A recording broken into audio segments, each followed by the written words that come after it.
I don't want to talk to you. Why not? I'll tell you that because I don't like you. Get away from me. Is this how you treat the young That's boys? how I treat you. Tonight, the year-long 2020 investigation that led to this unbelievable parking lot meltdown. A man accused of keeping teenagers almost imprisoned. I can't stop seeing their faces, hearing the screams, hearing the crying. The now abandoned camp where their parents put them These are the isolation booths. to change their sexuality. I'm going to beat the gay demon out of you. Camps trying to pray away the gay. Going against the Word of God. But tonight, the teen who managed to escape, the retired cop who helped expose a nightmare, They should never have to suffer like this. It's just about showing up. and TV star Jeremy Jordan coming to the rescue of his gay cousin, speaking out tonight against even non-violent programs. They were taking drastic measures and putting her away for being gay. Good evening, I'm Elizabeth Vargas. And I'm David Muir. Tonight here, our 2020 cameras going undercover to investigate the extremely controversial use of gay conversion therapy, banned for use by licensed therapists with minors in 5 states, with efforts going on right now in 20 other states to also ban it. And what our Brian Ross discovered were camp counselors using the cloak of God and religion to get away with what many see as outright abuse, emotional and physical. So let us know what you think on Facebook and Twitter as we take you into a hidden world.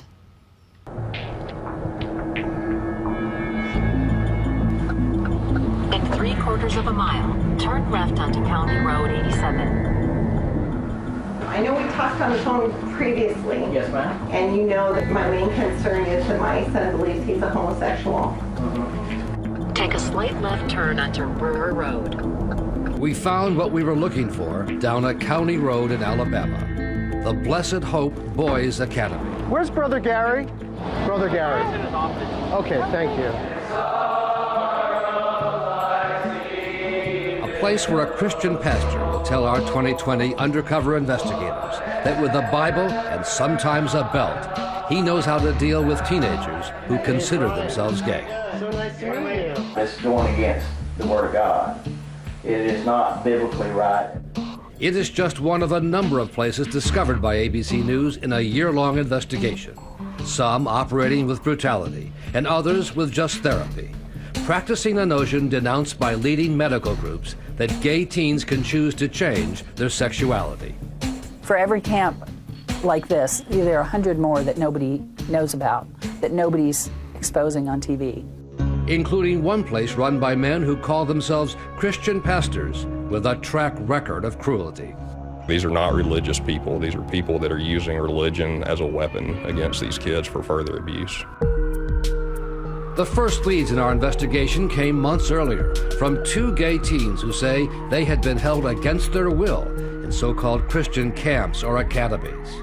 One, a 16-year-old boy who arrived in New York on a late-night bus, Lucas Greenfield, telling us he had just escaped from one of the camps in the South. How you feeling? Tired? Really tired? And the other teen, 17-year-old Sarah Jabert from a small town in Texas, who was sent to a Christian boarding school for counseling 1 week after she defied her parents and went to the high school prom with her girlfriend. Their beliefs told them that people who were gay would go to hell, and so I think that the thought of their own daughter not being with them in heaven was probably upsetting to them. In the case of Lucas Greenfield, he was uprooted from Naples, Florida, which became his home after he was adopted at the age of 3. Lucas was raised in what he calls a Christian home, but he says he increasingly came to know he was gay, to his mother's great distress. Because she wanted me to change into more of like what she wanted me to be, which was very Christian, very religious, almost like a perfect kid. Lucas trying to find a place where he could be accepted as gay, and Sarah declaring her affection for a girlfriend in Texas. Both had to face what many gay teens find, a religious parent who cannot deal with their child's sexuality. It's this fear, it's all motivated by fear of somehow disappointing God. Susan Cottrell is the mother of a gay daughter. She works with other Christian parents to help them accept their children as they are. They send them to camps hoping to outsource the problem of their kids and get help for their kid not to be gay. Lucas's mother would not agree to appear in our report, but told us on the phone she was only trying to help her son. She eventually was like, you know what, you're going to a program. The first program where Lucas was sent was located outside Mobile, Alabama, in the town of Pritchard. It called itself the Restoration Youth Academy, surrounded by barbed wire. Since I've been here at this program, I've come closer to God and my family. For the outside world, the Academy used testimonials to promote itself as a place for troubled youth of all kinds to turn their lives around with prayer and the Bible. And God also intervened in our life, like really, really dramatically. Now closed, other teens sent here, both gay and straight, say it was a place of torture and abuse carried out by the so-called Christian pastor who ran the boys' facility. He claimed to be a straight homophobe, and he said that he would cast out every homosexual spirit in every single homosexual male and female. Galen Wheeler, one of the non-gay troubled teens, says he was a witness to how Lucas and other boys who were gay were treated. They would try to preach to him about how homosexuality was a sin and everything, and if that didn't get through to him, then they would resort to alternative methods, as they called it.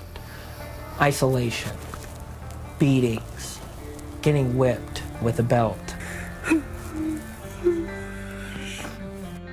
I can't stop seeing their faces, hearing the screams, hearing the crying. That's why I don't sleep at night.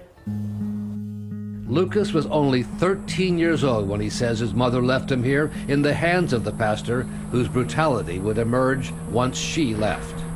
He asked her, he's like, Mrs. Hughes, do you mind if we spank your kid? And you know what she said? Beat his ass.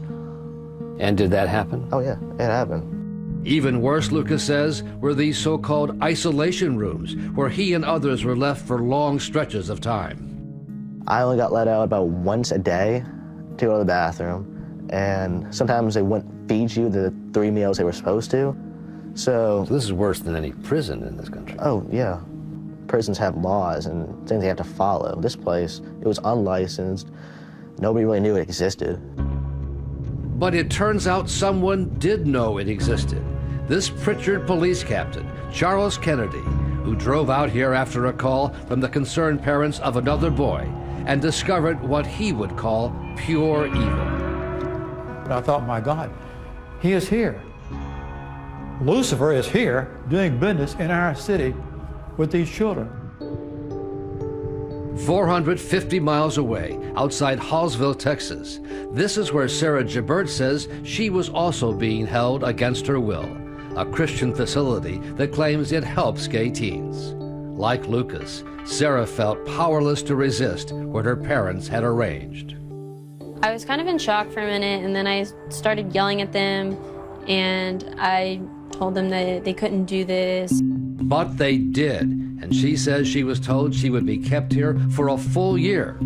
Unaware that someone was about to come to her rescue, her own personal superhero, her cousin and TV star Jeremy Jordan, outraged that Sarah and other gay teens are sent away like this. You're telling them we don't accept who you are, and we want to cleanse the world of your kind.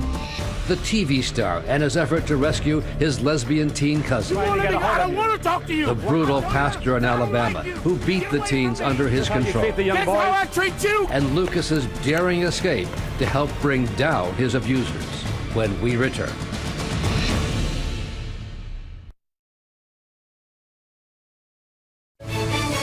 Once again, Brian Ross.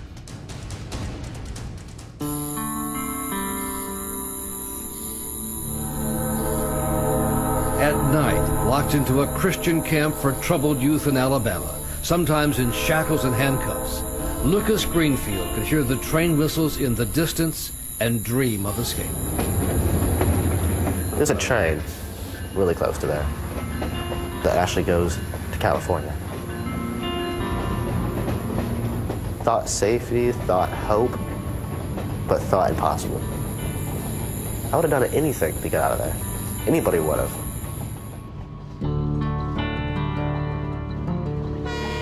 Lucas says he imagined himself as a character in some escape movie, like Steve McQueen's Great Escape from a Nazi prisoner of war camp.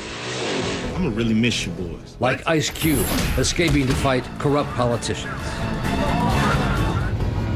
But that was Hollywood, and the reality for Lucas was bleak, even as the train whistles beckoned. Every frickin' night, it was really kind of depressing because we never made it out.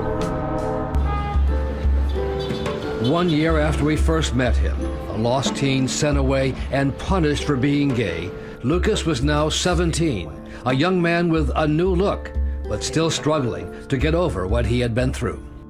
It robbed me of my childhood. Most people don't come back from stuff like that. Every day I try to become better, but it almost is like impossible. But what kept Lucas going, he says, was a determination to do something about the so-called Christian pastors he said physically abused him here, especially this one, William Knott, feared by the children for his quick temper and special leather belts for whippings. He had names for the belts. One of them was Judy, one of them was Sugar Mama. Karen Baser was a counselor at the camp who says she quit when she saw the sadistic abuse by Knott and others. Will Knott is a sadist. You think so? I know so. Anybody that has names for their belts to whip children with their bare bottoms is a sadist. Everybody was scared of him because they were afraid that if you don't listen to him, he's gonna beat you. And it gets worse every time. Thrown in isolation and beaten and everything else. Because they were assumed to be gay. Gay was a sin? Gay is a sin, gay is evil, gay is the worst abomination to God, gay is horrible.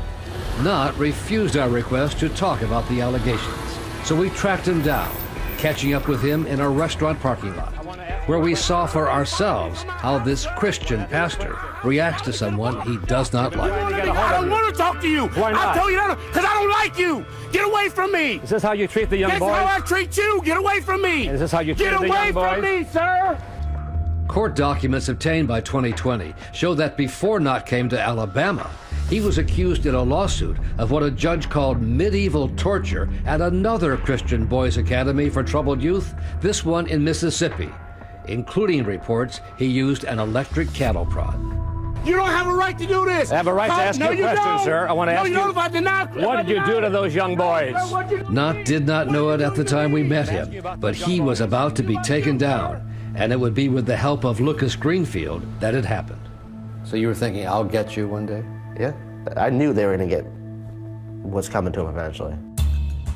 That day of reckoning began years earlier when the police captain, Charles Kennedy, showed up here and soon realized something was not right. I noticed this, that when the boys were sitting there, nobody was talking, nobody was smiling. They were just too quiet. Nobody talked. Why not? They were scared.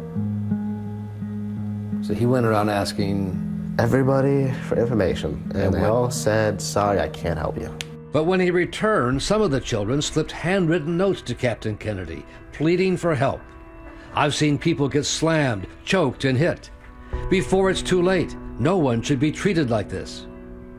Because they were taking a terrific risk because things could get brutal in there.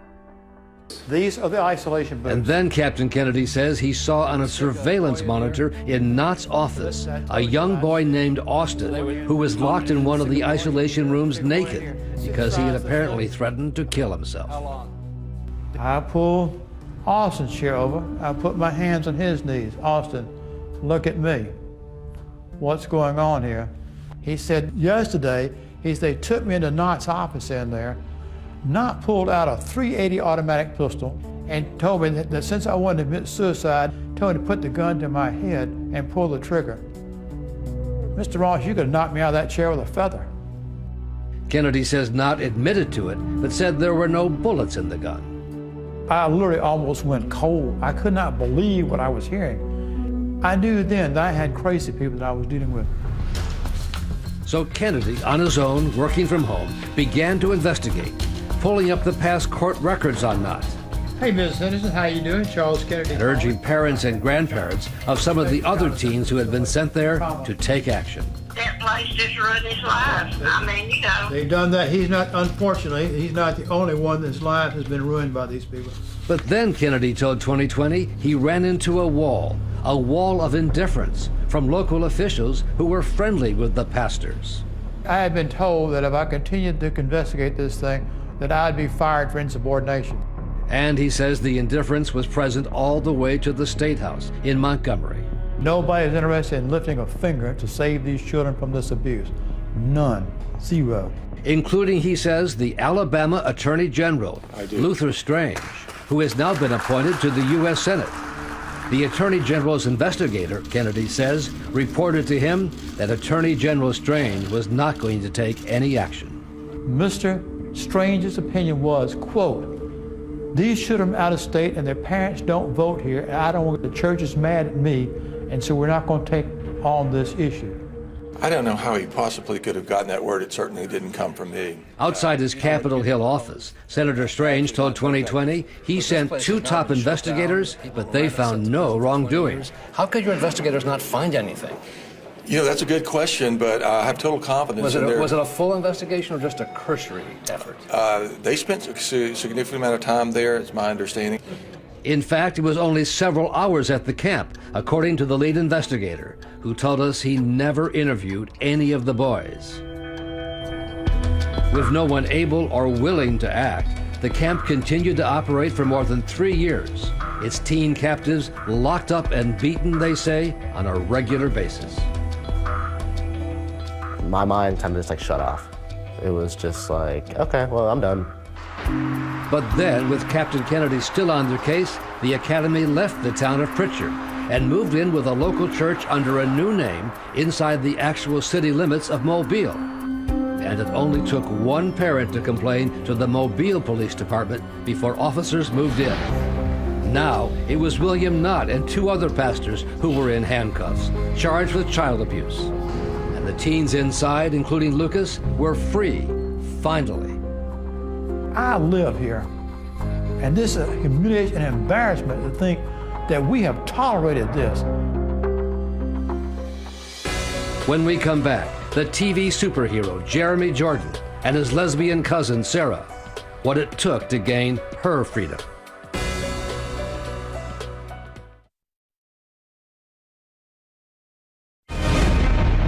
Okay, so this is a bit of a rush job. Actor Jeremy Jordan was busy filming his role as Supergirl's sidekick in the popular CBS series. Are you crying? No.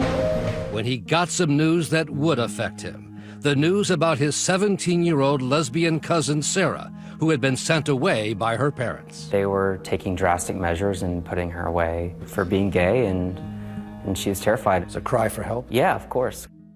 Sarah Gebert was being held incommunicado at the Heartlight Christian Boarding School outside Hallsville, Texas, a well-kept, sprawling, ranch-like facility. Her parents deny they sent her here because she had a girlfriend, but Heartlight says it is a place of refuge for teens, including lesbians. Well, we kind of specialize in that now. This is how its owner, Mark Gregston, describes the work on his website. I meet with girls across the country that are struggling in same-sex relationships, and I think I've just gained an understanding about how to approach them. And Sarah's friends feared that she was about to be put through an ordeal designed to stop her from embracing her sexuality. She had no contact with the outside world. They took away her phone, and she's just basically in this sort of surprise prison, almost. Prison? Yeah. Jordan's cousin Sarah is one of the unknown number of American gay teens who have been sent away to religious programs. As a Christian, I believe that the Bible teaches that to choose to engage in homosexual conduct is a sin. Pastor Peter Sprigg of the powerful conservative group, the Family Research Council, says there's no place for brutality, but insists that what he calls sexual reorientation therapy with spirituality can work, disputing leading medical groups and the U.S. Surgeon General, which say that such therapy is not effective and may cause harm. No, I don't agree with that. You think it is sound? I think it is sound. And that it does not harm the people who are put through this therapy? That's correct. With teenage boys and girls, it's probably the most likely to be effective because their sexuality is still developing, and therefore they're less set in their ways. 6 months earlier, Sarah had been taken by her parents to another Christian facility, this one in Indiana, for a 3-day session with her parents and a Christian counselor. She kind of just said either you change or you don't get to go to heaven, kind of made it like an ultimatum. Now Sarah was stuck at the facility in Texas. Heartlight says it does not practice gay conversion, but does warn the parents of lesbians on its website that doing nothing only allows her to sink deeper into a lifestyle that God warns against. While Sarah says she saw no physical abuse here, she was still desperate to escape. Within days, running out to the road to flag down a passing motorist. Well, I got in the car of this lady, and she, I guess, put 2 and 2 together and figured out that I had run from the boarding school program, and so she just took me back. But help was on the way, thanks to her celebrity cousin, Jeremy Jordan, who told 2020 he rallied other members of the family to support Sarah. I was excited. I was like, yes, we get to have a gay person in the family. My mom always thought it was going to be me, so I was like, sorry. There's change coming. And as a small-town Texas boy who is making it big in show business, this was Jordan in the Broadway play Newsies. And then you is major news. He set out to use his celebrity to launch an internet campaign to raise money for lawyers to get Sarah out. And I was like, we have to say something out loud about this. We started a GoFundMe page, and it basically told Sarah's story, which is the story of so many young gay teens, especially in the South, and put it out there. Tonight, family members of a gay teen want her out of a Christian boarding facility. And within like a couple days, it was being picked up by all, big news sites all around the country and around the world. Jeremy Jordan's plea to save his cousin from an anti-gay facility. Kids would be like, I'm gonna ask my mom how much money I can borrow. I'll put my allowance in for this. To help Sarah? Yeah, to help her.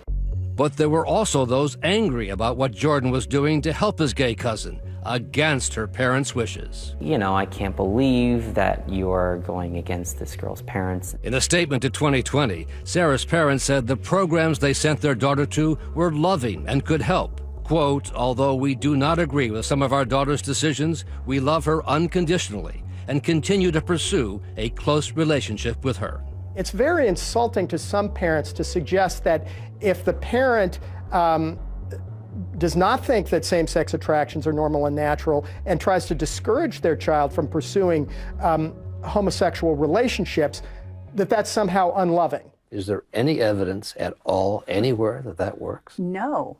The evidence is it angers the child, it drives them to despair. It doesn't make them not gay. That's the one thing it doesn't do, is make them not gay. Dude, that's not family. Family is not about scorekeeping or who did more. It's just about showing up. Like his character on Supergirl, Jeremy Jordan put family first when his cousin Sarah was shipped off. You brought the heat. Basically, people were writing to them and threatening to protest outside of their walls, and people were really taking action. And it worked. In the wake of all the public attention, the Heartlight Christian School sent Sarah home. I think eventually they just had me leave because people were threatening to come protest and force their way in to get me out. Sarah now lives with relatives in Austin, near her girlfriend Haley, finishing high school, hoping that her parents and friends and neighbors in her small Texas town will one day understand. At the root of it was all her sexual identity and not being able to truly be who she was. But for other gay teens who don't have a famous cousin, teens like Lucas Greenfield, they have been on their own. Next, we go undercover to learn what teens like Lucas went through at a place called the Blessed Hope Boys Academy, a place where counselors first used the Bible and then the belt. When we return.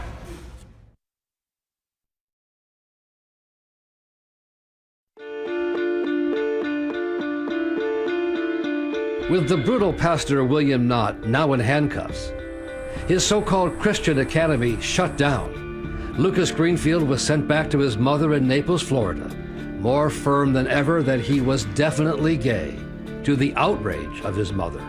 And she said, look, as Christian parents, as people of God, we cannot have you being who you are, your lifestyle of homosexuality. We cannot have that inside of our Christian house. And within days, Lucas was being driven back to Alabama by his mother, turned over to another Christian academy in that state's secretive network of places available to parents of gay teens. The Blessed Hope Boys Academy in Robertsdale, Alabama. They can help you. They can change your sinful ways through prayer and the Bible. And when you pulled in there, what did you think? Well, what the hell? What is this? And I got out of the car, they were like, oh, you're the gay kid, right? And I'm like, great. Yeah, I'm the gay kid. They're like, well, we're gonna change that. And I'm like, no, you're not. Leading advocates of therapy to help teens reject a gay lifestyle insist there are no such places like this one. I think this idea of sort of reorientation camps is part of the mythology that has been built up around this, and they really don't exist. They don't exist. If you know of any, if you found tangible evidence of any, I would like to see it. Where's Brother Gary? So watch this video. Brother Gary. Recorded by a 2020 undercover team at the Blessed Hope Boys Academy. Inside, a chorus of teens singing hymns.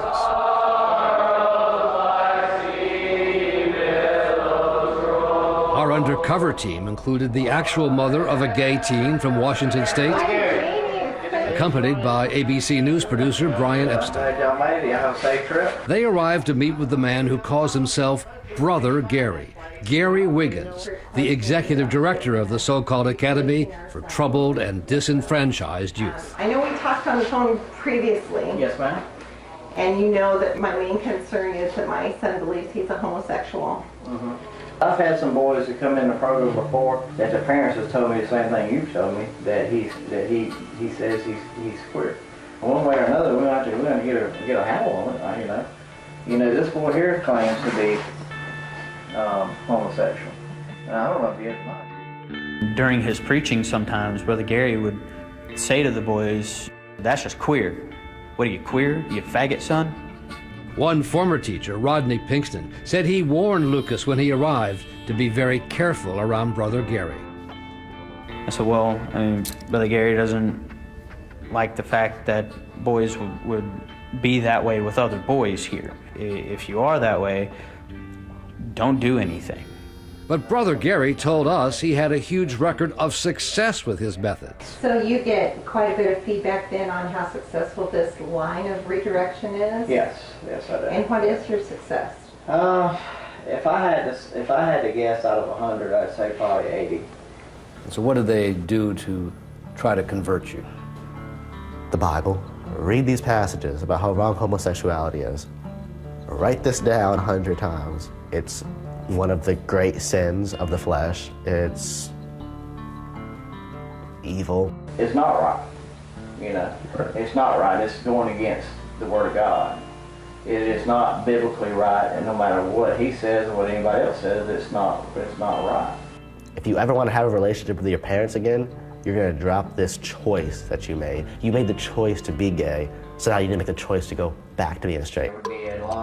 And Lucas says, in the short time that he was here, Brother Gary moved from the Bible to the belt when he resisted. Well, you know you gotta turn straight, right? No, not gonna happen. Well, then we're gonna try to make you. Took a belt? Yeah, took off his belt, started swinging. I'm going to beat the gay demon and the Catholic occult out of you. Those are Brother Gary's words? Yes. I had big marks all over my back, on my leg. Actually, I had them on my arm too. I had my hand when I grabbed it. Through his lawyer, Brother Gary said he has never assaulted any young men under his care in any way, and requires parents to give written permission to strike their children, what he calls swats. I wouldn't do it just because, for one, just because he says he's queer. I'm not going to do that. Right. It's got to be something. It's got to get to the point where he's doing something really bad. Right. What he calls it a swat, what do you call it? I call it child abuse. we got cows, and then we got chickens here. On a tour of the facility, Brother Gary told our undercover team he likes to keep his boys here for a year or two and charges $21,000 a year. Then we got a doctor we use and a dentist we use. In the last 3 years, he has taken in close to $1 million. It's very disturbing to me that one man can be in charge of a whole camp like this and run it the way he runs it and has no oversight. Under Alabama's religious freedom law, neither Brother Gary, nor the Blessed Hope Boys Academy, nor anyone working here is required to be licensed or in any way supervised, because it's all considered part of a church ministry. He's ruling by fear. He can swat them. He can do whatever means it takes, he said, to get compliance. Of course they're afraid of him. I call it abusive. It's spiritually abusive. It's physically abusive. It's in many ways abusive. Our background check on Brother Gary found that Gary Wiggins has a criminal record going back to the 1990s, including convictions for assault and the sale and possession of cocaine. But Wiggins claimed to our undercover team he works closely with the local sheriff, who he said helps round up teens when they try to escape from the camp. Because sometimes they will run. I mean, this boy here has run on me before. This boy right here. He has actually run off on me before, and they'll all brought him back. But Lucas did not need to escape from here. A few days after resisting Brother Gary and causing so much trouble, Lucas was being moved late at night to a new Christian ministry across the state line in Florida. When the staff stopped for gas and a bathroom break, Lucas made his break. I waited for the guy to get out of the car. I climbed right over to the driver's seat, opened the door, walked out, and I took off running. They were running after you? Yeah. I ran into a construction site, jumped the fence, basically stayed in the construction site overnight. Made it to the next little town over, and I knocked on the guy's door, and I told him, hey, this is what happened. I need you to call the police.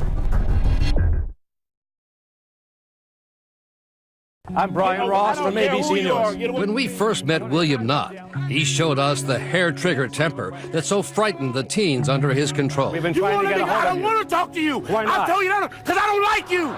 But now at the Circuit Courthouse in Mobile, Alabama, it was a much different William Knott, finally facing justice, on trial along with two others for child abuse at the so-called Christian academy they ran. They want to bring in these kids from all over the country, far away from their real homes.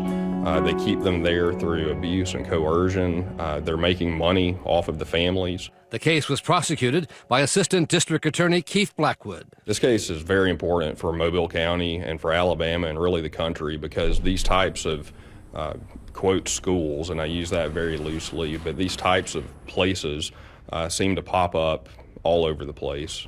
And arriving at the courthouse to be a key witness against Knott, Lucas Greenfield, the gay teen who says he was beaten and abused by Knott so many times, reunited with the now retired police captain Charles Kennedy, who helped to rescue Lucas. This is payday. You have the power to tell people what they did, expose the evil these people stood for.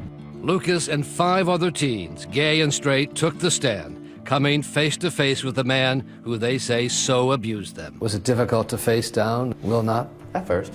Why? Because he tried giving me that little stare, that evil little man stare, like, I'm gonna do something, but he couldn't do anything. You told the truth? Yes. And what did you say? Exactly what happened. I told him about the beatings, I told him about the abuse, I told him about everything. Alabama courts permit video recording, but no audio. The handcuffs, the shackles, the isolation. Lucas's testimony is extremely important to the trial. The main reason is because he was one of the first witnesses that was willing to tell the truth about what happened. They were being threatened, and Lucas was one that finally said, something can be done this time. We need to tell the truth, and that's what happened. Mobile County jurors heard from child abuse victims today. And testimony in this case resumes tomorrow with more witnesses from the state. After 5 days of testimony, the case went to the jury. It's like a weight lifted off, and it's also really, it brings a lot of peace to me to know that for what I do is I stand up for what's right and what I believe in, and this was definitely something that I needed to do. And then the verdict, guilty on all counts. Nod and the other so-called Christian pastors taken away in handcuffs, sentenced to 20 years in prison. A sentence Judge Charles Graddick told 2020 was more than warranted, given the crimes committed. Very disturbing, Brian. And the sentence was severe, 20 years. Yeah, and I'm not so sure it wasn't severe enough. I hope that this sentence goes out across wherever these places might exist to let prosecutors and judges and others know that these people can be prosecuted and severely punished. Conversion therapy has been widely discredited. Discredited practice of conversion therapy. Across the country, even for those places where brutality is not an issue, so-called gay conversion therapy remains highly controversial. In Washington, senators demanded to know how President Trump's nominee for Secretary of Education, Betsy DeVos, stood on the issue. It has been shown to lead to depression, anxiety, drug use, homelessness, and suicide, particularly in LGBT youth. Mrs. DeVos, do you still believe in conversion therapy? Senator Franken, I've never believed in that. But her Republican Party at its convention last year appeared to tacitly endorse the concept, supporting the right of parents to determine the proper medical treatment and therapy for their minor children, just like the language the Family Research Council uses to defend the legality of therapy for gay teens. I don't think it should be illegal because we allow parents to make a lot of decisions for their children regarding their medical care. We do not delegate to minors the ability to make these adult decisions. You call this medical care? Well, I call it a form of mental health care. There's a mental disorder they're trying to cure. That's what you're saying. Well, if someone is experiencing something mentally, like same-sex attractions, that is causing distress, then that's a mental health issue. I'm a Christian, a conservative, and a Republican. In that order. And the Family Research Council says it hopes efforts to make the therapy illegal will stop under the Trump administration. And you think they support your view? Well, I hope they support my view. When Mike Pence ran for Congress in Indiana in the 1990s, his campaign agenda included this: resources should be directed toward those institutions which provide assistance to those seeking to change their sexual behavior.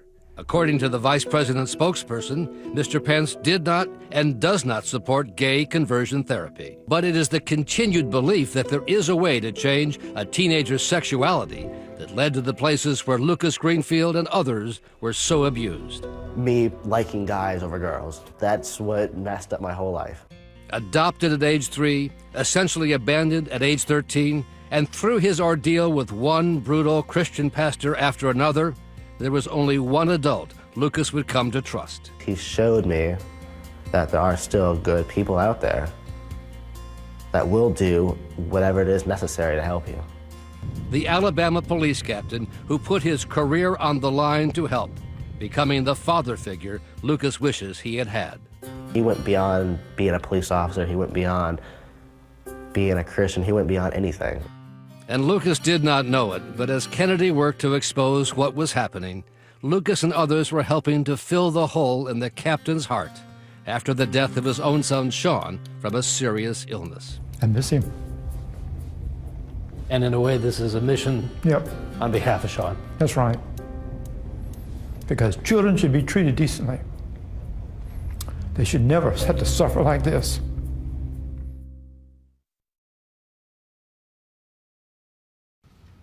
And now a look at a special 2-hour edition of 2020 next Friday, the bone-chilling story of the infamous cult leader Charles Manson, the puppet mastermind behind the murder of actress Sharon Tate and 6 others. It's still relevant tonight as we now dig into the psychology of how ordinary people can be brainwashed into doing something reprehensible.